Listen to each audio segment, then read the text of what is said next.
Good morning, students. Today is the part 4th of digestion and absorption chapter, lesson class biology. In the previous part 1, 2, and 3, we have already covered about what is digestion, the structure of alimentary canal, the parts of alimentary canal, the function of alimentary canal, then the digestive glands or associated glands. Then we start about the digestion of different components of food. In the previous part, second and third, we covered about the digestion of carbohydrate and then digestion of protein in the part third. So in today's lecture, we will cover about the next component of food, that is fat. So how fat digestion take place and how the fat digestion starts. In the previous part 3, I have told you that you should remember the means where the digestion of fat start or which component will help for the digestion of fat. So no digestion of fat and no digestion of protein will occur in buccal cavity. Then the food will move in esophagus and then the food will move in stomach. So in stomach, no proper digestion of fat starts because stomach does not contain any enzymes that is required for the digestion of fat. The digestion of fat starts with the help of an enzyme named as bile, and the bile juice is released by liver.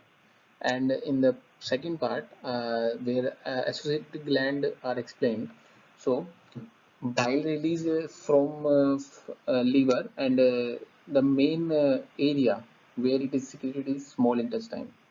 So fat digestion starts in small intestine only with the help of bile. And fat is a large molecule, large biomolecule, so it is converted into small fat droplets with the help of bile juice. And this fat droplet is further break down into fatty acid and glycerol with the help of pancreatic lipase, and pancreatic lipase is released by pancreas. Very good. So two main different glands are required for the digestion of fat. One is liver, second is pancreas. Liver release bile juice, and bile juice contain bile, and which convert the large biomolecule of fat into small droplets known as fat droplets. And note down, the breakdown of large fat biomolecule into small fat droplets is known as emulsification. Very basic question. What is emulsification of fat? Emulsification is a process by which large fat molecules are break down into small fat droplets or small fat molecules. So this is known as emulsification of fat. And where the emulsification of fat occurs, you should mention that in small intestine emulsification of fat will occur. And then next step is this small fat droplet will be converted or digested with the help of pancreatic lipase released by pancreas, and it will convert into then it will convert into diglyceride, then it will convert into monoglyceride, and monoglyceride further will convert it into glycerol or fatty acids. So this is the digestion of fat. Fat digestion is the shortest, you can say, in explanation, but one more question is there. Where fat digestion starts? Only small intestine. And where protein digestion starts? In stomach. And where carbohydrate digestion starts? You should mention in our buccal cavity or in our mouth. So next digestion is nucleic acid digestion. Nucleic acid means DNA or RNA. So nucleic acid digestion also occur in small intestine area, and there are two type of enzymes are there: nucleotidases and nucleosidases. Note down, in bio, when enzyme name is represented, then at the end of that enzyme, A's word should be there. A's represent means it is an enzyme. A's represent means it is an enzyme. So nucleotidases and nucleosidases. Nucleotidases will digest the, you can say, nucleotides, and nucleosidases will digest the final nucleosides. Means Nucleic acid is DNA or RNA. DNA contains three components: the sugar, the nitrogen base, and the phosphate group. These three components combine to form a nucleic acid, DNA. Again repeating, nucleic acid contains three main components: nitrogen base, one sugar, and phosphate group.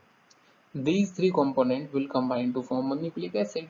So when the digestion of nucleic acid will occur, these three components should be digested separately.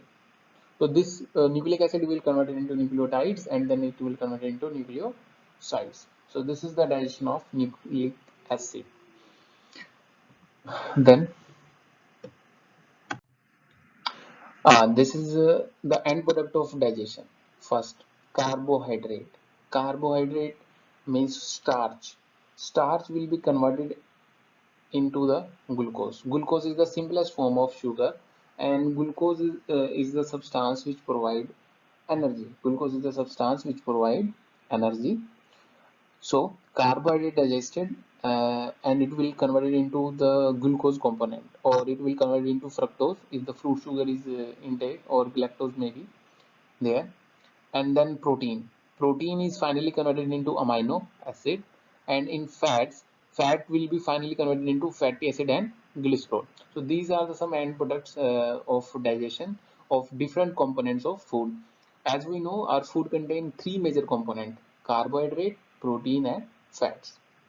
So these three components will convert into simplest form, and in simplest form it can be easily absorbed. It can be easily absorbed by the body, and it is used for the production of energy.